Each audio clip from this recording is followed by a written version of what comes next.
बिस्मिल्लाहिर्रहमानिर्रहीम। अस्सलाम वालेकुम नाज़रीन, मैं हूँ साकिब बशीर। नाज़रीन, आज हम तीन मौज़ूआत पे बात करेंगे। एक तो इमरान खान की साइफ़र केस में और शाह महमूद कुरैशी की साइफ़र केस में अपीलों पर कल बड़ी अहम समाअत होने जा रही है। कल की समाअत में होगा क्या और क्या क्या ब्रेक थ्रू हो सकता है, कितना ब्रेक थ्रू का इम्कान है और कल से ऑनवर्ड ये केस कैसे अब चलेगा, क्या इस पे बात जो है वो करेंगे हम। एक तो और दूसरा हम बात करेंगे कि मिलिट्री कोर्ट्स में जो सिविलियंस के ट्रायल्स हैं, 103 जो सिविलियंस हैं उनके ट्रायल्स से मुतल्लिक कल बड़ी अहम समाअत सुप्रीम कोर्ट ऑफ पाकिस्तान में होने जा रही है।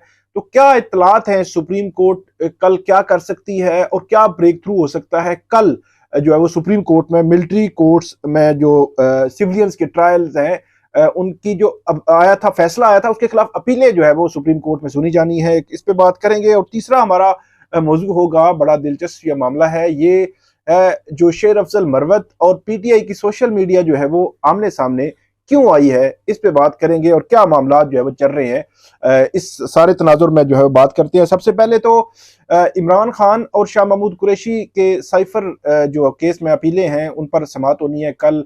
इस्लामाबाद हाई कोर्ट के चीफ जस्टिस आमिर फारूक और जस्टिस जो मियां गुल हसन औरंगजेब हैं वो अहम समाअत करने जा रहे हैं। कल की समाअत के लिए अदालत ने एक तो सुप्रिंटेंडेंट अडियाला जेल को ये कहा था कि जो सरकारी वकील इमरान खान की जानिब से जेल में उनके केस की पैरवी करते रहे हैं अब्दुल रहमान, उनके हवाले से सुप्रिंटेंडेंट अडियाला जेल ने रिपोर्ट देनी है कि क्या जब साइफर केस का ट्रायल अडियाला जेल में चल रहा था तो उन प्रोसीडिंग्स के दौरान ये जो अब्दुल रहमान है, स्टेट काउंसिल हैं, ये क्या वहां पे पेश होते रहे हैं या नहीं होते रहे, या कोर्ट प्रोसीडिंग्स के दौरान उस कोर्ट रूम के अंदर मौजूद होते रहे हैं या नहीं होते रहे। इस सवाल का जवाब मांगा है सुप्रिंटेंडेंट अडियाला जेल से इस्लामाबाद हाई कोर्ट ने, क्योंकि जो बैरिस्टर सलमान सफदर हैं उन्होंने एलेज किया था, ये इल्जाम लगाया था कि ये जो अब्दुल रहमान है स्टेट काउंसिल, ये तो जब साइफर केस का ट्रायल चल रहा था तो उस दौरान भी वहां पे इनकी मौजूदगी रही है। तो कैसे ये स्टेट काउंसिल जो है वो अपॉइंट हो सकते थे सरकारी वकील इमरान खान की जानिब से।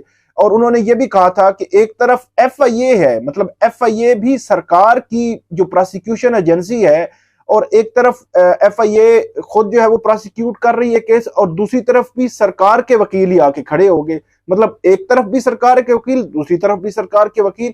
तो ये एक बड़ी हैरान कुन मामला जो है वो सामने आया था।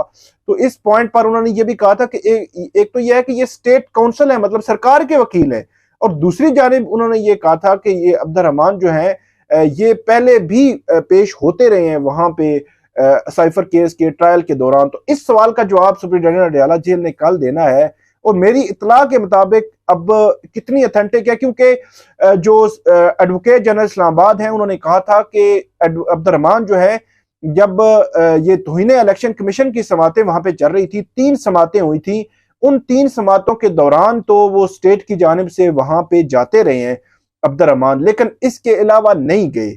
अब क्या पीटीआई के पास कोई सबूत है, कोई प्रूफ है, कोई किसी का कोई हवाला है, कोई ऐसी चीज है, कोई सॉलिड ग्राउंड्स हैं कि जिसकी बुनियाद पर यह कहा जाए कि अब्दुल रहमान वाकई वहां पे जाते रहे हैं? दूसरी जानिब एडवोकेट जनरल इस्लामाबाद इसका इनकार कर रहे हैं। अब ये देखना है कि रिपोर्ट क्या आती है, उस रिपोर्ट पर बड़ा रिलाय होगा। और दूसरी जानिब जो इस्लामाबाद हाई कोर्ट का खुसूसी बेंच है उसने ये भी कहा था कि एडवोकेट जनरल खुद भी इसको प्रोब करे कि क्या अब्दुल रहमान वहां पे जाते रहे हैं या नहीं जाते रहे। अब अगला जो सवाल आप तमाम लोगों के जहन में आ रहा होगा कि अब्दुल रहमान के जाने या ना जाने का फर्क क्या है। फर्क ये है कि एक तो स्टेट काउंसिल, मतलब एक तरफ भी सरकार दूसरी तरफ भी सरकार आ गई, इमरान खान के खिलाफ भी सरकार और हक में भी सरकार आके उसको आर्गू कर रही है। एक तो सवाल हो गया ये। दूसरा, इसमें जो बुनियादी तौर पर ये पॉइंट आउट करती है चीज कि अगर वो साबित हो जाए तो फिर तो मेरे ख्याल में जो थोड़ी बहुत कसर रह गई थी इस पूरे ट्रायल में वो भी खत्म हो जाएगी कि अगर अब्दुल रहमान वहां पे जाते रहे हैं तो ये साबित हो जाए तो ये बहुत बड़ा सवाल खड़ा कर देगा। एक तो इस सवाल का जवाब आना है कल जो सुप्रिंटेंडेंट अडियाला जेल से, उसके बाद इस सवाल का रुख मुतय्यन होगा। उसकी वजह यह है कि ऐसे लगता है कि जो बेंच है वो जा रहा है कि इस केस को रिमांड कर दिया जाए। अब अगर रिमांड भी करना है तो वही ऑफिशियल सीक्रेट एक्ट अदालत के जज अबुल हसन साहब हैं। एक ही अदालत है पूरे मुल्क में ऑफिशियल सीक्रेट एक्ट की और एक ही उसके जज हैं। तो वो जज ही अगर केस सुनेंगे कि जिनके ट्रायल जो है वो पहले 2 दफा कलअदम हुआ और तीसरी दफा भी उन्होंने वही गलती की, अब तीसरी दफा गलती करने के बाद चौथी दफा भी उनके पास भेजना, मेरा ख्याल में ये कोई मुनासिब फैसला नहीं होगा। मेरी नजर में मुनासिब फैसला नहीं होगा। अदालत ने हतमी फैसला तो अदालत ने खुद ही करना है, लेकिन ये एक लग रहा है कि बेंच का मूड इस जानिब भी जा सकता है। लेकिन दूसरी जानिब जो बैरिस्टर सलमान सफदर हैं, उनका ये कहना है कि हम रिमांड बैक की तरफ नहीं जाएंगे, हम ये कहेंगे कि इस केस को यहीं पे मेरिट पर आप डिसाइड करें और फैसला कर दें। और उनका ये मानना और उनका ये कहना है कि क्योंकि इस केस में बहुत सारी और भी ऐसी चीजें हैं जो इमरान खान के जो वर्जन है, उनका जो मौकफ है इस केस में, उनको सपोर्ट करता है और उनकी बरीयत इस्लामाबाद हाई कोर्ट से ही हो सकती है। तो इसलिए वो यहीं से इसका मेरिट पर फैसला चाह रहे हैं। लेकिन हतमी तौर पर उनकी जानिब से भी अदालत के सामने कोई पॉइंट चीज जो रखी गई, लेकिन अदालत ने भी अभी तक हतमी माइंड डिस्क्लोज नहीं किया। लेकिन कल जब तकरीबन 1:30 बजे या 2 बजे समाअत होगी, तो उस समाअत के दौरान इस चीज का फेट जो है वो पता चल जाएगा कि ये मामला किस तरफ जाना है। एक तो हो गया ये।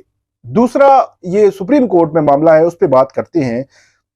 और वो है मिलिट्री कोर्ट्स में जो सिविलियंस के ट्रायल हैं। ये 103 जो अफराद हैं जो कहीं ना कहीं पीटीआई से मुतल्का हैं। 9 मई के बाद इनको जो है वो हिरासत में लिया गया था और मिलिट्री कोर्ट्स में इनके ट्रायल जो है वो चल रहे थे।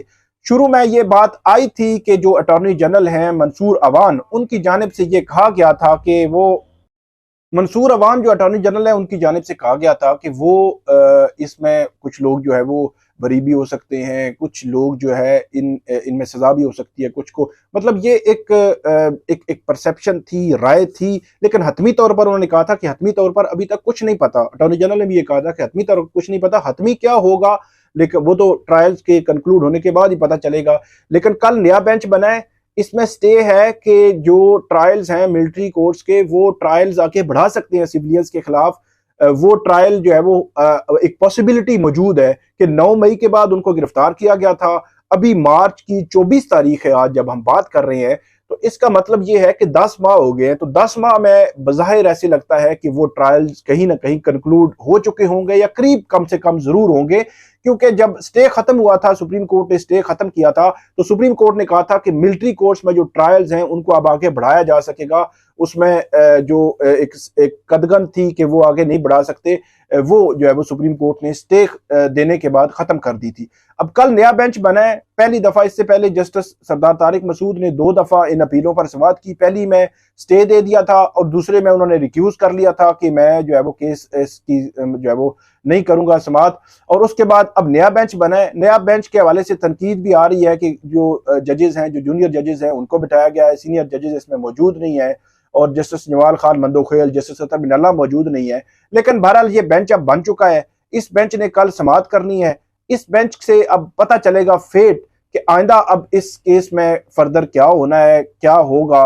और ये भी एक पॉसिबिलिटी मौजूद है कि अदालत ये पूछ ले कि जो ट्रायल्स थे वो ट्रायल किस स्टेज पे है, तो फिर ये पता चल जाएगा कि ट्रायल किस स्टेज पे है। अगर फर्ज करें ये बात सामने आ जाए कि ट्रायल्स कंक्लूड हो चुके हैं या कंक्लूड होने के करीब है, या ये कहा जाए कि हमने कंक्लूड कर लिए हैं और वो उसका जो सील्ड एनवेलप में अदालत को दिखा दिया जाए, तो ये एक पॉसिबल सिचुएशन जो है वो कल सामने आएगी मुमकिन तौर पर कि मिलिट्री कोर्ट्स के ट्रायल का अदालत ने अगर पूछा। क्योंकि अब अपीलें हैं, तो अपीलों में पहली बात तो ये है कि आर्गूमेंट्स होने हैं। जो स्टेट ने अपील किया, इसमें खास तौर पर जो निगरान हुकूमत थी खैबर पख्तूनख्वा की, उसने भी जो सुप्रीम कोर्ट का फैसला था कि सिविलियंस के ट्रायल मिलिट्री कोर्ट में नहीं हो सकते, उसके खिलाफ अपील दायर की थी। लेकिन अब खैबर पख्तूनख्वा में पीटीआई की हुकूमत है, तो क्या कल जो है वो एडवोकेट जनरल खैबर पख्तूनख्वा जो अपनी अपील दायर की थी, उस अपील की हक में बात करेंगे, उसके खिलाफ बात करेंगे, या वो अपील वापस लेंगे? ये भी एक दिलचस्प मामला जो है वो इसमें अब सामने आया है। लेकिन कल जो है वो आर्गूमेंट्स भी होंगे और मिलिट्री ट्रायल जो है वो कहां तक पहुंचे हैं, ये चीज भी सामने आ सकती है। अगर बेंच ने इस चीज का इस्तफसार कर लिया तो ये एक पॉसिबिलिटी है कि वो कहे कि उनको बताया जाए कि कहां तक पहुंचे हैं और क्या सूरत हाल है मिलिट्री कोर्ट्स में जो ट्रायल्स हैं उनकी। तो ये एक अहम समाअत कल होने जा रही है सुप्रीम कोर्ट ऑफ पाकिस्तान में। और तीसरा मामला जो है वो है शेर अफजल मरवत और पीटीआई की सोशल मीडिया आमने सामने हुई है। वो है शाहिद खान अफरीदी। उनके हवाले से चीजें काफी 2-3 रोज से चल रही थी। और उन्होंने वजाहत भी की थी। उसके बाद शेर अफजल मरवत उन्होंने कहा कि मेरी टेलीफोन पे बात हुई शाहिद खान अफरीदी से, उन्होंने जो है वो ये कहा कि इमरान खान साहब के हवाले से भी बात हुई, और बुनियादी तौर पर शेर अफजल मरवत जो है वो ये कह रहे थे कि शाहिद खान अफरीदी के खिलाफ जो एक मुहिम चली हुई है वो नहीं चलनी चाहिए। फिर अली जो है वो अली मोहम्मद खान है पीटीआई के एमएनए, उन्होंने भी इस तरह की बात की कि जो है वो नहीं करना चाहिए ये मामला। दूसरी जानिब शेर अफजल मरवत जो है उन्होंने थोड़ा सा सख्त लहजा इस्तेमाल किया पीटीआई की सोशल मीडिया जो टीम है उसके खिलाफ भी, उसके हवाले से भी अपनी ट्वीट में। तो हुआ कुछ यूं कि फिर जो अजहर मशवानी हैं और दीगर सोशल मीडिया पीटीआई के सोशल मीडिया इस्तेमाल करने वाले हैं, उन्होंने अजहर मशवानी ने तो मजम्मत कर दी कि पीटीआई सोशल मीडिया के हवाले से जो अल्फाज इस्तेमाल किए शेर अफजल मरवत ने कि उनकी वो मजम्मत करते हैं, और उसके बाद उन्होंने कहा कि ये रवैया जो है ठीक नहीं है। इस तरह तफसील में उन्होंने बात की। इसी तरह पीटीआई के बाकी जो सोशल मीडिया पे बात करने वाले हैं उन्होंने भी इसी तरह का बात की। और अभी हम देख रहे थे कि जो उमर अयूब हैं सेक्रेटरी जनरल हैं जो पीटीआई के, इसके अलावा जो हमाद अजहर हैं पंजाब के सदर हैं पीटीआई पंजाब के, इसी तरह दीगर जो रहनुमा हैं पीटीआई के, वो पीटीआई सोशल मीडिया टीम के हवाले से उनकी तारीफें कर रहे हैं कि उनका बड़ा किरदार है और सारी चीजें बयान कर रहे हैं। तो ऐसे लगता है कि ये मामला शेर Afzal Marwat versus PTI social media जो है ये महाज बना हुआ है। लेकिन अब किस किस महाज को आप छेड़ेंगे, क्योंकि हर रोज एक नया महाज बनता है और वो महाज कहीं और से नहीं होता। पीटीआई जो है उनके अंदर एक महाज बनता है, शेर अफजल मरवत या कोई और एक बयान देता है, वो पार्टी के अगेंस्ट जा रहा होता है, पार्टी उसको फिर डिफेंड कर रही होती है कि कैसे लेकर चलना है। कि शेर अफजल मरवत ने कल कहा कि हमारे 40 जो पंजाब असम्बली के मेंबरान हैं उन वो भी जो है वो एक अलग से फॉरवर्ड ब्लॉक टाइप जो है वो उन्होंने बात की कि वो कहीं टूट चुके हैं या टूट रहे हैं या टूट सकते हैं, लेकिन पार्टी ने उसकी तरदीद कर दी। तो ये विद इन पार्टी ही जो है वो डिबेट भी चल रही है और महाज भी चल रहा है और दोनों आमने सामने भी हैं। तो बहरहाल ये एक खबर थी, इसके हवाले से फर्दर भी आपको अपडेट हम करते रहेंगे। तो ये 3 हमारे टॉपिक्स थे, उम्मीद है आपको इस पे पसंद आएगी।